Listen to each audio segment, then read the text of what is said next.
Picture the glittering skyscrapers of Shanghai's Pudong district, China's equivalent of Wall Street, completely buried beneath murky floodwaters.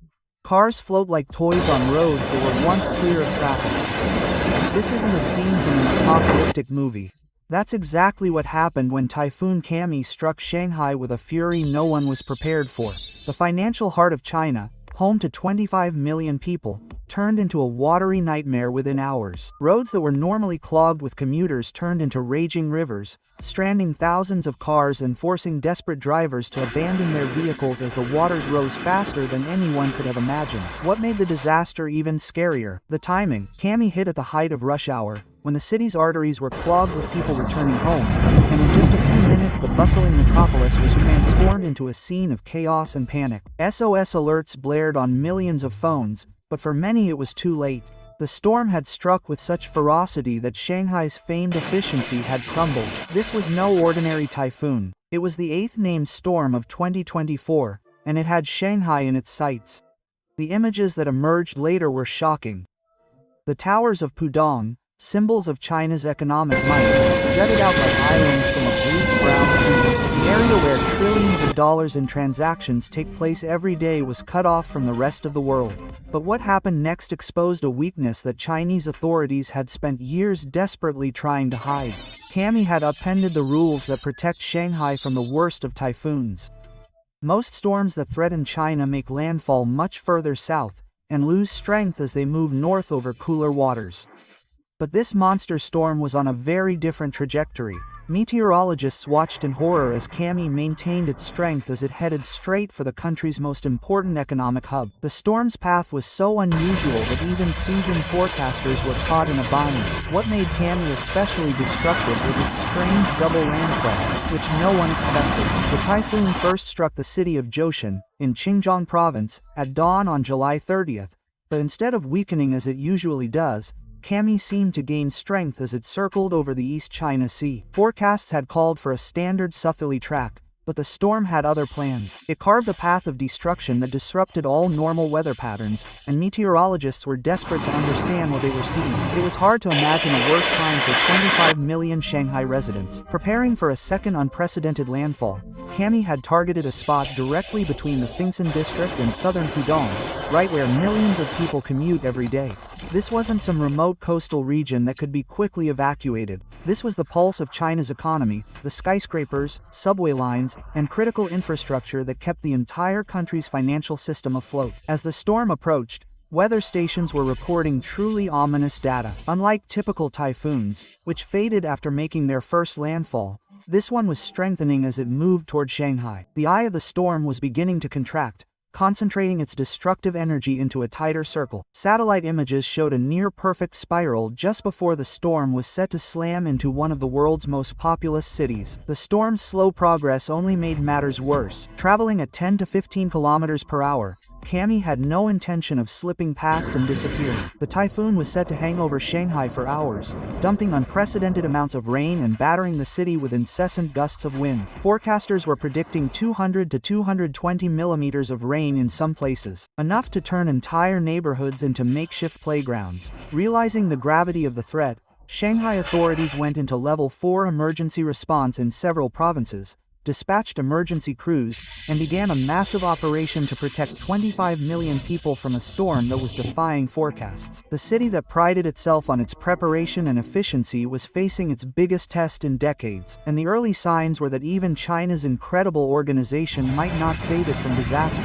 When Kami fully erupted over Shanghai, the so-called world-class infrastructure crumbled like a house of cards. The Pudong Business District, home to some of the tallest skyscrapers and nerve centers in imperial China, disappeared beneath a churning, tawny sea. It wasn't just any ordinary building that was flooded. It was the Shanghai Stock Exchange, the headquarters of major banks, and the corporate hubs through which billions of dollars flow every day. Luxury cars floating past the entrances of five-star hotels instantly became the symbol of Shanghai's worst nightmare. Residents were shocked at how quickly their sophisticated city had become a disaster zone. Shanghai boasts one of the most sophisticated urban planning systems in the world, but Kami exposed deadly flaws that planners had ignored or underestimated.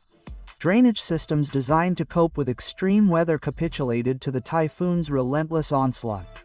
Streets that never flooded, the counted hours turned into rushing rivers, taking citizens and authorities alike by surprise. The aviation chaos told the story of the infrastructural collapse. Pudong and Hangzhou airports, key hubs connecting China to the global economy, canceled 640 flights in just one day, or about a third of all departures. Tens of thousands of passengers were trapped, and Shanghai was effectively cut off from the world. Crews watched helplessly as runways sank under meters of water, making takeoffs and landings impossible. Airports that usually serve millions of travelers each month were transformed into isolated islands in an endless floodplain. But the airport closures were only the beginning of the transport nightmare. The extensive highway system, usually an engineering marvel, was transformed into a network of dangerous waterways. Major thoroughfares that carry hundreds of thousands of cars daily became impassable rivers. The water rose so fast that traffic control systems could not respond. Speed limits were imposed across the city, but in many areas there was no longer any transport to restrict, only abandoned cars scattered across flooded roads. The subway, on which millions of passengers depend, faced catastrophic failures. Underground stations began to flood. Water found every possible crack, forcing the emergency closure of lines one after another. The vast network of tunnels that made Shanghai transport so efficient turned into a potential trap, and authorities rushed to evacuate people before the water level became deadly.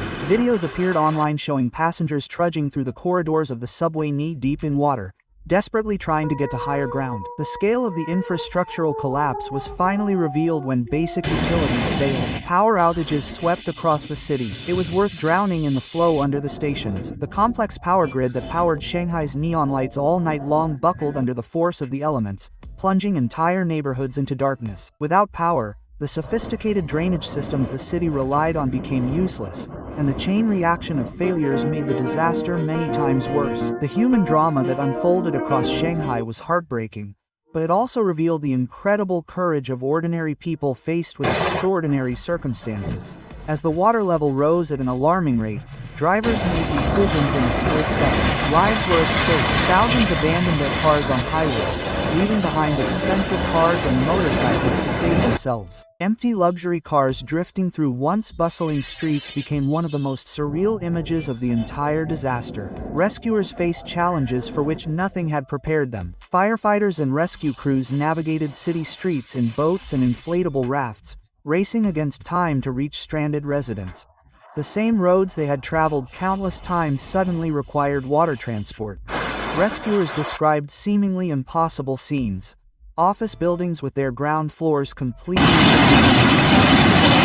upper levels of buildings never designed for water operations. The evacuation brought out the best and worst of human nature under extreme pressure. Tens of thousands of residents received emergency warnings to leave their homes immediately, but many had nowhere to go.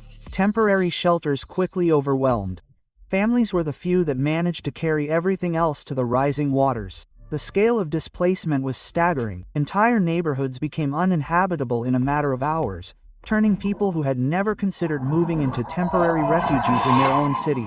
Rescue boats meandered between buildings where the water was so rock-hard. First responders recalled terrifying images. Families on balconies and rooftops waving frantically as the water continued to rise around them. Some were lucky, they were rescued within hours. Others waited much longer. Overwhelmed services were unable to reach everyone who needed help. But perhaps the most chilling aspect of the rescue effort was what was discovered in the hardest-hit areas.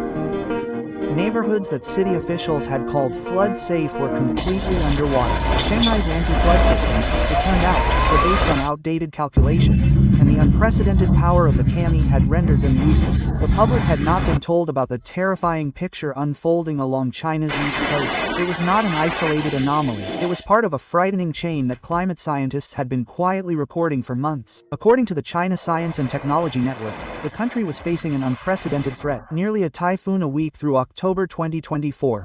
Think of it as weekly typhoon strikes in one of the most densely populated regions on the planet. This is unusual weather. This is a breakdown of previously predictable climate patterns. The rapid succession of storms has meteorologists guessing about what's happening to the Pacific system. Just weeks before Kami smashed Shanghai, Typhoon Bibingko brought the city to what the New York Times called a virtual standstill. Then came Typhoon Pulasong. which dumped more than a foot of rain in 6 hours and forced the evacuation of 112,000 people. Each storm seemed more powerful than the last, and their frequency defied climate models. Behind closed doors, climate scientists were uncovering something that was radically changing how typhoons form. Warmer ocean waters weren't just making storms slightly stronger, they were supercharging them to levels that existing science couldn't fully explain. Dr. Oliver, from the University of Bristol, explained, for every degree Celsius increase in temperature, the atmosphere can hold around 7% more moisture. But in the Western Pacific, something was happening that went beyond even these alarming predictions. Storms were carrying unprecedented amounts of water vapor.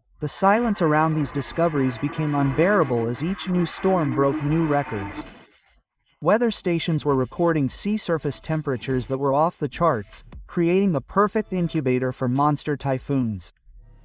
The warm waters south of 20 degrees north, traditional typhoon territory, were now reaching temperatures that turned any tropical disturbance into a potential disaster. What had previously been rare was becoming the norm, and the storms themselves were unprecedented in recorded history. To make matters worse, these superheated waters did not remain between storms. Typhoons usually churned the ocean, drawing the cold layers to the surface and, naturally, reducing their strength. But the western high ocean had warmed so blue that the break had all but disappeared. Storms like Cami were holding their power far longer and traveling farther north than anyone had thought possible. Scientists analyzing the satellite data made another alarming discovery, one they were slow to share publicly. The jet streams that typically funnel typhoons around major population centers were becoming increasingly chaotic. Climate change was not only making storms stronger, it was making their trajectories unpredictable. Cami's unusual path to Shanghai was just the beginning of what researchers feared for China's coast. The economic consequences of this climate degradation were astounding, but they were carefully hidden from the public. When Cami paralyzed Shanghai, it wasn't just local businesses that suffered. The impact rippled through the entire global economy. Shanghai accounts for about a quarter of China's foreign trade. As ports closed, supply chains around the planet felt the effects in a matter of hours. Container ships piled up in harbors, unable to loading or unloading, creating a bottleneck that would take weeks to clear. Financial markets told their own story of devastation. While Chinese officials played down the storm's impact, international investors quietly pulled billions of dollars out of Shanghai assets. The city that had been billed as China's New York suddenly revealed a vulnerability that deeply unsettled the world's business leaders. Insurance companies began rethinking the risks to coastal Chinese cities, realizing that their models were relying on climate patterns that no longer existed. What particularly shocked economists at the time was that China's economy was already showing signs of slowing, and the consumer spending the country desperately needed was being decimated by a string of natural disasters. Each typhoon that swept the East Coast meant billions in lost retail sales, spoiled inventory, and disrupted production. The combined damage from several major storms in a single season was many times greater than the direct losses from flooding and wind. The Shanghai Stock Exchange, located at the heart of the flooded Pudong district, has plunged China into a crisis that could undermine confidence in China's entire financial system. Trading was temporarily halted by the flooding, but the real blow was how Shanghai's reputation as a stable and reliable financial center was shaken. The international banks that had sunk billions into Shanghai had been quietly making plans to move critical functions to less vulnerable cities. But the most shocking revelation was how the disaster exposed the vulnerability of China's entire economic model. The country had concentrated vast wealth and infrastructure in a few coastal megacities, counting on these urban hubs to shield it from the worst effects of climate change. Cami shows that this assumption is not just wrong, it's deadly.